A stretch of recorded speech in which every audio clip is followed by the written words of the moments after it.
Hey guys, Unadvised here, Certified Financial Planner, and today I'd like to have a quick discussion about costs. Costs surrounding several different investment products that you may or may not be using for your different savings plans or investment plans, etc. Now, way too many people are under the impression that they're not actually paying any fees or that their investments have no cost, simply because nobody's actually had the conversation with them, right? But I'm here to tell you that most, if not all, investment products have some form of cost or fee associated to them, either directly or indirectly. Even take the example of a simple savings account. There's administrative costs to having it for a bank to hold, a savings account. If it's a bank that has web banking, they have to support the servers. If they have staff at the tellers, they have to pay their salary, they have to pay their office space, they have to pay the paper that they're printing your statements on, etc. So even a simple savings account can have costs, meaning the bank's making its money somewhere else, probably by lending it to somebody else at 5%, paying you 0.5, and they're pocketing using the 4.5% spread to pay for these costs. So there's a cost to pretty much any product that you may or may not believe there's fees or costs associated to them. By moving on, most people, when they think of investments, they think of investment funds. A lot of RSPs and TFSAs are invested in investment funds, and these have their own kind of costs associated to them, being paid for by the end user being the investor. So again, there's administrative costs. So there's a whole bunch of accounting being done, there's legal being done, and there's investment management being done, right? Because the investment management has a whole bunch of teams and analysts and whatever to make better investment decisions for you, to manage the fund according to your risk tolerance. Legal, to make sure that the regulators, everything's on par for the regulators, protecting you, the end user, to make sure that you are protected as the investor.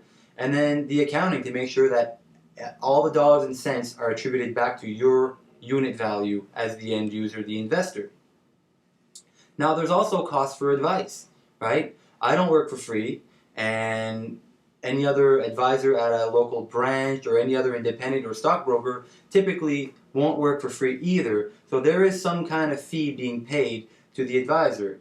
In the case of myself, the cost is embedded in the price of the investment product.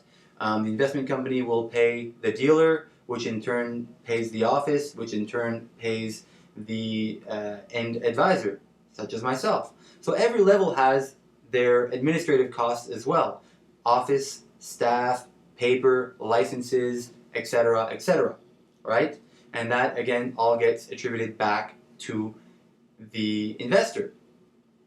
Now, these are all services, so there's sales tax on top of that.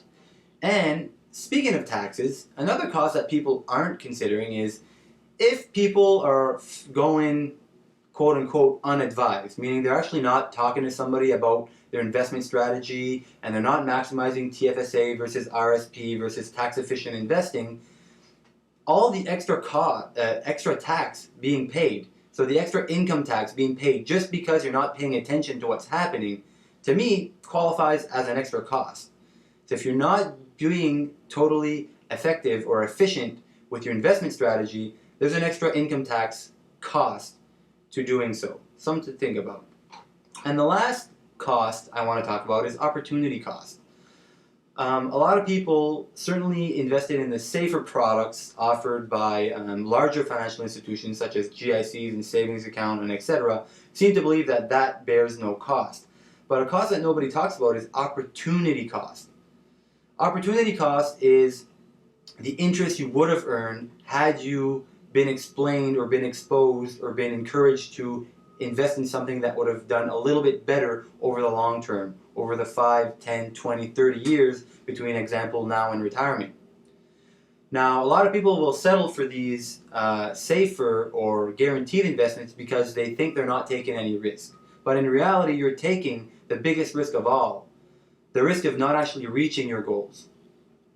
And the cost, if you're reaching your goals, is that it probably costs you 2, 3, or 4 times more money out of your own pocket to reach the same goal because you didn't earn enough interest for compounding to properly take effect over the time horizon.